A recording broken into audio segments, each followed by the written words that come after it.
Good afternoon. I'm Mike O'Reilly. I'm the General Manager for American Airlines at Heathrow Airport. I am by no means an expert in the topic I'm going through with all of you today, but I'll be happy to tell you what I know about it, and will be pleased as well to spend time learning from all of you during my session here today. Despite the American accent, I've lived here for 20 years. I do have a British passport. They haven't sent me back yet, so I consider London my home, and I'm very happy to be here today. Just a quick, some gee-whiz information about aviation's contribution to the globe here besides global warming. The world's airlines carried almost 2.7 billion passengers and handled 48 million tons of cargo in 2011.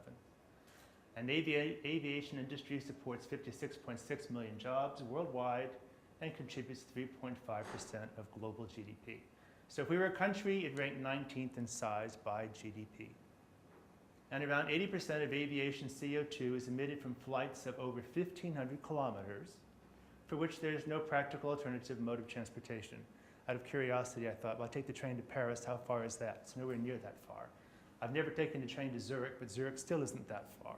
So these are longer trips that are really contributing most of the carbon problems. For American Airlines, just to give you a quick snapshot about us, we are the 4th largest carrier in the world. We have over 600 aircraft with about 1,850 flights a day. And just by comparison, British Airways has 234 aircraft. So while British Airways is seen as a huge carrier here at Heathrow, we are a much, much bigger company across, but we're known better in the US than we are here in England. We operate throughout the US, Latin America, the Caribbean, Europe, and China. And Heathrow is really our largest operation outside of the US. So we fly into all of our main hubs, which would be New York, Chicago, Dallas, Miami, Los Angeles, as well as Boston and Raleigh-Durham. So we are a big employer here. We have about 2,000 employees in the UK. And indirectly, we have 2,275 UK workers we would support. We're also a member of the One World Alliance. So you've heard of Star Alliance or of SkyTeam. Ours is One World. And that's all those different brands with whom we work to make our connections beyond the places where we fly to ourselves. And there's a lot of work these days with British Airways and Iberia, where we have a transatlantic antitrust immunity, which just grows our business that much more. So that's a quick look at who American Airlines is and where we operate. So addressing our footprint. This is where all the interesting information is emissions, okay? And we have a program called Fuel Smart, which we put together back in 2005 to begin addressing that issue in a very proactive way, and I'll give you a lot of information on that. We also have another group, Utility Management Council, which watches our water and electricity use, but that's far more prevalent in the US, where we own our own buildings, where we own our own facilities at airports. In Europe, we lease properties, and we don't have the same control over those issues.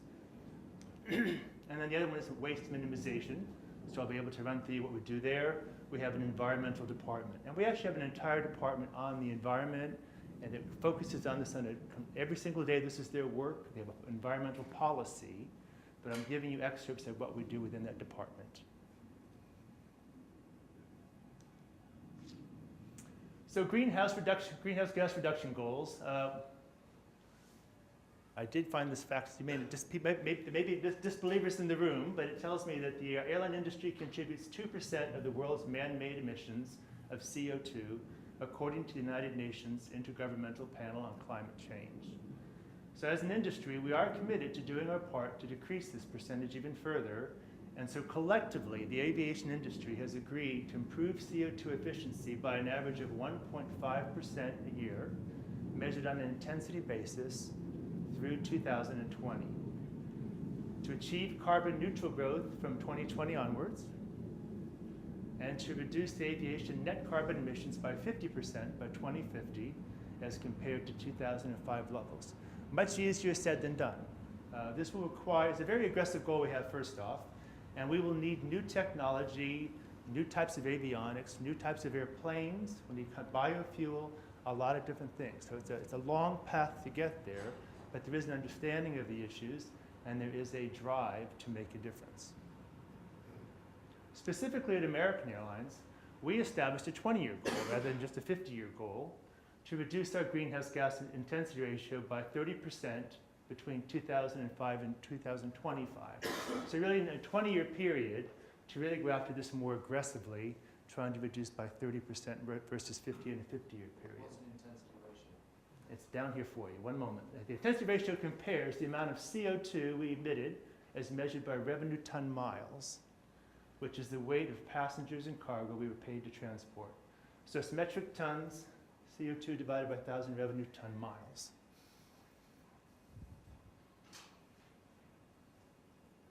And in fact, our intensity ratio decreased by 6.6% between 2005, we started grabbing hold of this issue, and 2011, which is actually slightly behind the pace needed to meet our 20-year GHG efficiency goal.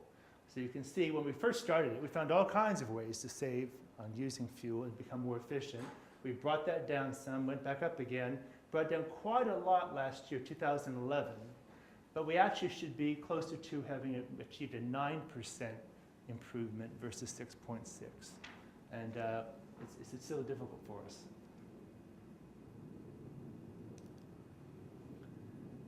So over the past 10 years, our passenger and cargo traffic has been up by 7%. But in fact, our fuel consumption is down by 13% because of our efforts in working with this program. And our CO2 emission savings of 6 million tons due to this kind of efficiency. So this is our strategy, is really in 4 parts. Since our most significant environmental impact is the use of jet fuel, that's where most of this focus is. And remember, we're a business first. We're trying to make money. So the price of jet fuel and how much jet fuel we use certainly influences a lot of decisions. Significant decisions on aircraft acquisition, aircraft modifications, and other investments are based largely on the impact to fuel use and associated greenhouse gas emissions. So the 4-part strategy we put together to maximize the fuel efficiency and minimize GHG is investment in new aircraft, a continued attention to our Fuel Smart program, promoting the development of innovative technologies and solutions, and supporting investment in air traffic control. So I'll walk you through those 4 pieces to see what we're doing in those areas. First one is get rid of old airplanes. They are gas guzzlers, they burn lots and lots of fuel, and you get as many new planes in to replace them as fast as you can. And we've lost a lot of money we've lost $10 billion over the last 10 years. So investing in new aircraft doesn't feature high on the list of things that you can invest. But you'll see we've placed a very, very big order last year that's helping us achieve this. In spite of those losses, we have been bringing in new 737s, which are far more fuel efficient, and retiring old aircraft. You may also be aware that American Airlines right now is going through a Chapter 11 reorganization. It's a way to avoid bankruptcy in the US. And as part of that process, you're able to rip up contracts and rip up leases for things you don't need anymore. So we would have leases of older aircraft sitting in the desert in Arizona that we don't fly because they're too fuel inefficient. We can just tear up the leases and hand those back to Boeing and say, don't need that anymore, as we get in newer and more efficient aircraft. So last July, we placed the largest aircraft order in aviation history, 460 narrow-body aircraft from both Boeing and Airbus to be delivered starting next January and through 2022. And these will enable us to establish AA's fleet as the youngest and most fuel efficient by the year 2017. So to give you an example how this all works, last year we retired 21 MD-80s and we introduced 15 next generation Boeing 737-800s to our fleet. So each time we get a new 737 in, we try to get rid of one of the older airplanes. The 737 offers a 35% improvement in fuel economy on a seat mile basis versus the MD-80s. They're both twin engines, but the MD-80 came out in about the 1980s is when it was introduced to the marketplace. The new 737, besides being wonderfully fuel efficient, is a much nicer product for our customers on board as well. And in November, we'll start receiving our new 777-300s. So today at American Airlines, we have only 777-200s. The 300 just a longer plane, so it's more fuel efficient again. It can carry along a heavier payload and travel a longer distance. So we'll start seeing those at Heathrow starting next January. And this again will improve our efficiency and our performance over the existing 777-200 fleet and extends our network beyond our current cities. Am I going too fast? I need to slow down at all? We okay? Yep. So this just gives you a quick snapshot of the amount of planes we have coming in toward us. It's really the 737s. These planes up here, 238 of them. They replace our very tired and old MD-80s, which are really only seen in the US. If you flew an American from here, you'd get a 777 or a 767 across the ocean. But the basic fleet of our US, which is a lot of flights, are MD-80s. So as we get rid of those and retire those, we get a more fuel-efficient aircraft. And fortunately, for the first time at American Airlines, we've gone after a big order from Airbus as well, because that's also another very good fuel-efficient fleet that we have. Bit of unfortunate news is the 787, the new Dreamliner. That plane is intended to replace our 767 fleet, which also does transatlantic flying for us. But those are delayed until 2015. So we're stuck for 3 years with an older aircraft until we can get that new one in. I believe that ANA just got a 787 recently, and the JAL got one recently. But it's a very good technology. It's a much better piece of equipment. It's better for the customer on board. It's just not available yet. So really, it's the narrow bodies of the 737s and the A320s that are doing the most work for us at the moment to improve our situation. And that just shows you how we have the very old fleet today that I've mentioned, about 15 years old on average, compared to the US other carriers. We have practically the oldest, but in 5 years' time, we'll have a much younger fleet, much more fuel efficient. Okay, that's the whole bit about aircraft replacement. The next piece we go through is what we call fuel smart. We introduced this in about 2005. As fuel prices continued to go up, I'd be willing to say honestly to all of you, I'm sure it was fuel prices going up that got our interest more so than the greenhouse gases. But it's nice that the two work hand in hand very well for us. And Fuel Smart was recognizing that we have older aircraft. How can we fly them less expensively? How can we somehow make a difference? So it was around all the employees were asked to be part of this and think about ways to save our fuel. And one of the best ways is to reduce how much weight you carry on board that aircraft. So one of them is what we call no more topping up of the fuel. I just checked today's flights. This morning's flight to JFK had 16,322 gallons of fuel on it, and the flight to Dallas had 18,069 gallons of fuel. That's a lot of fuel. The guys who are underneath the plane with a pump look at a fuel gauge up there. Oh, well, just make it, 18,500. Just top it up. What does it matter? Same thing here, 16,500, or why not take it up to 17? Seems fair enough. The fuel's going to sit on board the aircraft, but the fuel has to fly all the way to the United States and not get used, and then come back again. So you're just putting extra weight to carry on board that aircraft from one side to the other. And so it was a weekly thing. We'd watch exactly how many gallons were you over this week, but the men on the ramp were watching those guys fuel these to make sure we only put exactly as much fuel as we needed, but still leaving a cushion for bad weather or potentially for air traffic control. That made a big, big difference in the amount of fuel we were burning. That's that first bar for 2005. You saw that change of savings we had.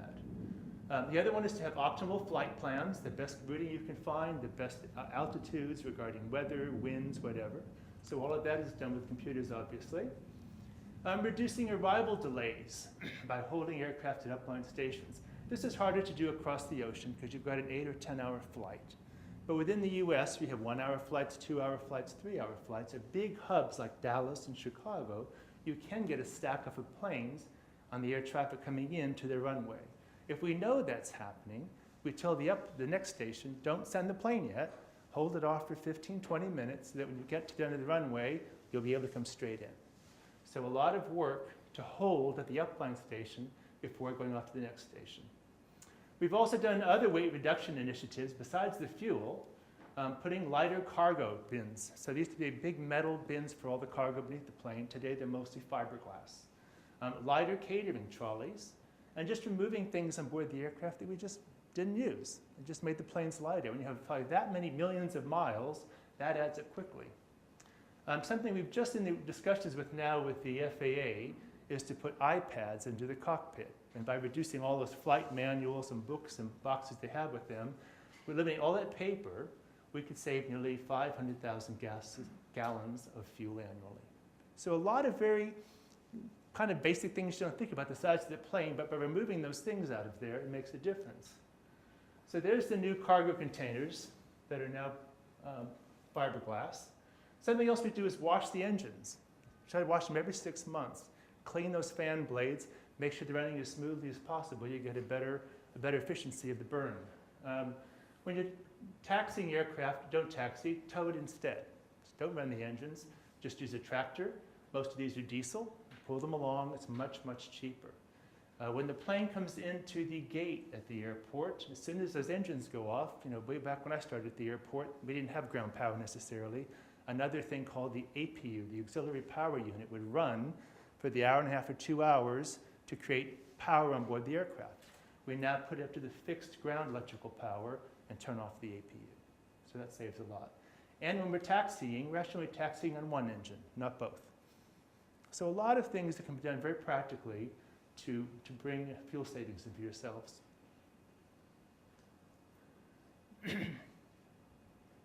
We've also invested more than $300 million in fuel savings initiatives such as winglets on the ends of the wings, the little end of the wing that goes up, the high-speed aircraft tug I just showed you a second ago, and the ground power units. But those combined with everything else we've done to reduce weight shows you how many millions of gallons we've saved each year by doing that. So in 2011, we saved over 140 million gallons versus how our practices were in the past. Okay? They've kept this year's rate only at 146.6 is the goal because there's a feeling we made a big impact last year and maybe we can't think of many more inventive ideas. But a lot of attention you can see to reduce the amount of fuel that we burn.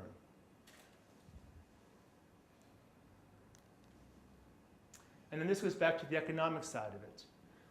A 1 cent increase in the price of a gallon of fuel translates into additional $25 million of annual cost for us. So it has our attention. If we can save fuel, it's a good thing, all right? Jet fuel costs jumped from an average of $2.31 per gallon in 2010 to $3.1 per gallon in 2011.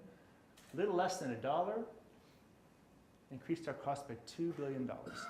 So we have every reason to want to be more fuel efficient and have a more efficient fleet and not be adding problems to the atmosphere.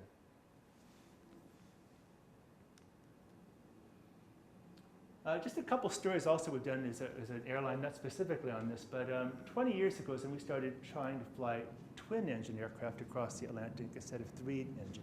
We never had 747s, but we had DC-10s and D-80s. And we were really the pioneers to say we want to have 767s travel across the ocean with just two jets. The 777 didn't exist yet. Today, you'll see that it's mostly 777s people are flying. The 747 is considered very old technology, too big. The 777 is a much better machine for that and a better size. We worked very hard to make those the way forward in the future. And now, today, twin-engine aircraft is very much the standard, again, burning less energy. Something else we did about 3 years ago, I used to be the general manager in Paris. And we worked with the FAA, the DGAC, which is the French Aviation Administration, and both the Paris and Miami airports. We called it a green flight going from Paris to Miami, but essentially, it again used single-engine taxi for departure and arrival, but was given a very clear space to go directly up versus up at a bit, kind of stair-step up is how they typically go, and stair-step down. By going directly in, we shaved quite a lot of time off the flying time. So it was an experiment to say if you had better systems to support moving aircraft more efficiently, how much could you in fact save? Okay, next thing is new technology. There's the winglets. These we put on about half of our 767 fleet at the moment. This thing's taller than I am. They're about 8 or 10 feet tall. They're huge, massive things at the end of the wing there. And they don't adjust at all. They just stay in that position, but they create a more efficient flying situation. And our new Airbuses and our new 737s are all coming equipped with those already. So that is the standard going forward for fuel efficiency. I've mentioned to you optimized flight planning. This is our systems operation control place in Dallas. A bit of a crazy place, but watching every which way that there's weather this way, we'll push planes that way. If there's delays here, we'll hold the planes there. What is the best way to get our planes around the system if we have cancellations or delays, whatever? And reducing arrival delays so you're not circling overhead for nothing. and burning off fuel. We're also working with Boeing on several new technologies, which would again help us be more efficient in the future. I couldn't describe half of these to you, but essentially, Boeing uses aircraft before they come to us, and they fly them around to test out variable area fan nozzles or active vibration canceling. This also has an adaptive trailing edge that can move differently out here for us. But they'll test out new ways of making the plane more efficient, better fuel burn, and then once they take those tests away, they remove all of that stuff and they give the plane back to us as usual. But this gives them a way to try out new technology for the future.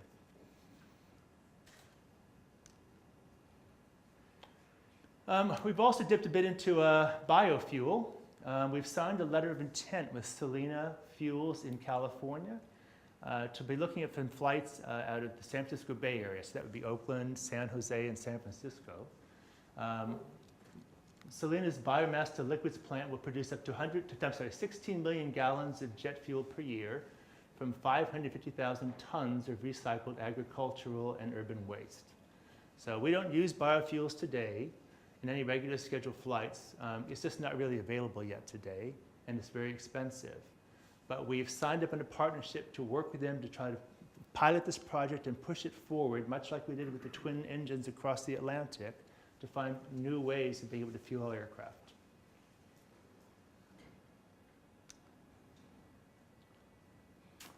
The last piece of our four-part strategy is really supporting investment in air traffic control. The air traffic control systems are pretty tired and dated. In the US, it's a series of towers on the ground from I think the 50s or 40s, I'm not sure when, but that's what the pilots are still using today, is this very old-fashioned system. We need to have GPS systems working off satellites to make a much more efficient way of traveling. We estimate that the emissions, we increase emissions by 2.1 million tons annually because of this inefficient system we have in the US. So next gen US is that new future GPS-based system, and it allows us to fly far more directly to our destinations.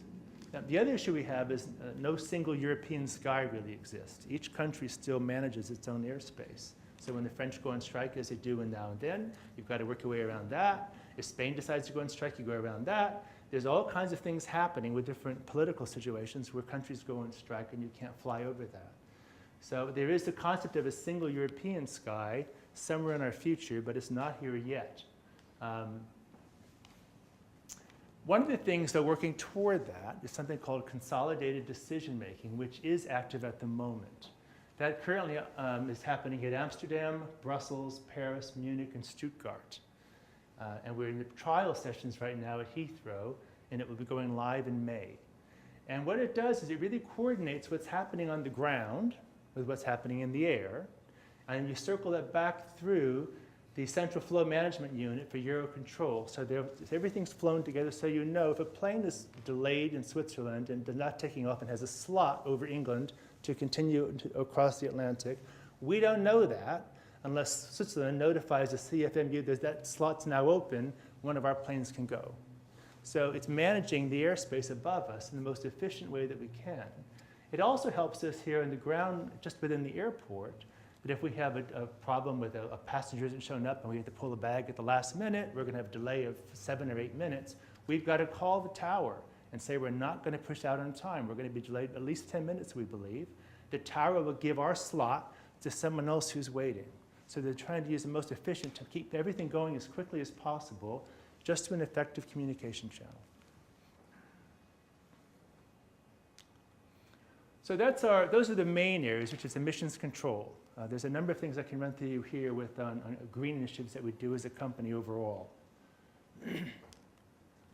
One is waste management.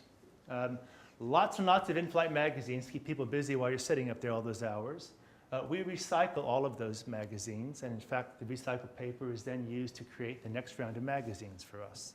So we do a lot of work recycling. All of the aluminum cans on board the aircraft are taken in and recycled as well. This is a self-service machine. Probably anyone who's flown in the recent years, you didn't see an agent, you saw a machine instead that asked for your passport and to push information in. This is just just a roll that paper's on. It's not paper's on a big roll, but the paper itself is thinner. It's from sustainable sources, and this little core roll there, I can't think of the right word to use for that. The center of that, we had so many of those, 20,000 a year we estimate we used. We should just throw them away. Now they're being recycled and used over and over again. So they're simple little things, but they add up with the size company that we are. We also have old carpets from the aircraft. Instead of just throwing them out into the rubbish bin, we now give them to dog shelters, animal shelters, so the animals don't have to sit in the cold concrete. They get a nice aircraft carpet. But we had set a goal to reduce our waste by 326,800 pounds when we started this group, which is actually the weight of a 777 aircraft. And we beat it by almost 1 million pounds. So a lot of energy in the company to find ways to recycle and do a better job at that. We also have a green supply chain. This shows you our recycled menus in first class and economy. This is the self-service machine I showed you. This celebrated living magazine is one of our in-flight magazines. It's made all from recycled paper. Java City, that's the brand of coffee we have within the US. They only work from sustainable sources. And the wine here, Trinity Oaks, that's what's served in our lounge, called our Admirals Club. For every bottle we buy, they plant a tree. So we do a lot of work to try to be part of a better society with these things.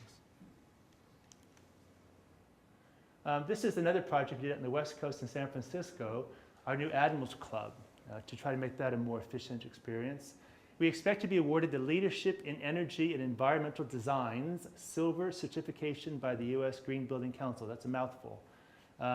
It rates the greenness of a building, recognizing performance in key sustainable areas, including water use reduction, air quality improvement, energy reduction, waste reduction, recycled content, recyclables collection, and alternative transportation.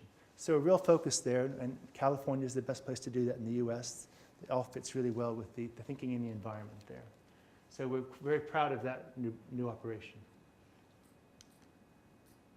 Then locally here at Heathrow, we have an automotive team. I've got a group of about 50 mechanics who take care of our fleet of 148 pieces of ground equipment. The tractors that push the planes out, the tugs for the baggage, the high loaders, the belt loaders, all of those things. And all of our equipment and vehicles are now fully migrated to either diesel or electric. We also use ultra-low sulfur diesel fuel, and all diesel units deploy exhaust after treatment for emissions abatement. We're also a member of the British Airport Authority's Clean Vehicle Partnership, which is established to seek ways to deploy new technologies and alternative fuels. Surface water, we have all the concrete where all the trucks and things are parked. All that surface water, when it rains, is brought down through inceptor tanks and recycled back into the river systems. All of our waste oils from the engines are recycled. All of our batteries are recycled. All the rags are recycled. And in all of the offices at the airport, all the paper is recycled. So we do as much as we can, given the environment we're working in. And these are different kinds of awards American Airlines has received in the US. I thought most notable was we led the transportation industry in 2011 Newsweek for being one of the greenest companies. We increased our ranking from 111th place in 2010 to 49th place in 2011. So we're recognized for the work we're doing as well. And for those of you that would get lots and lots of details, there's more information available at aa.com, and it's all there for you. I've learned a lot in the last couple weeks.